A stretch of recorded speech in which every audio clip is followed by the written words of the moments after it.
It's a lot of times that's what people really care to understand, and how you solve a problem, what your process is behind that in terms of the information you're grabbing, where do you go, how resourceful are you.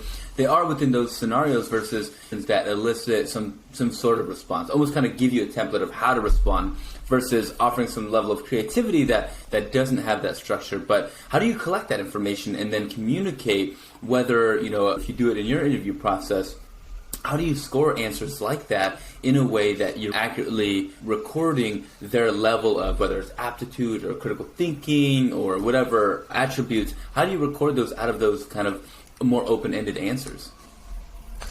That's again a great question, because interviews are mostly subjective, right? How do you bring more objectivity out of it? It's the question. What we do is we kind of have a community program for all of our freelancers, where we engage with them, we explain these perspectives to them, we help them come up with good interview questions, and not just the questions, but grading guidelines. How would you evaluate the candidate? What kind of answers will deserve full marks? When would you give the next level of categories? When will you give 4 out of 5 star, for example? So bringing that structure into the place, not just the questions, but what is the grading guidelines? That's an essential part of that interview structuring.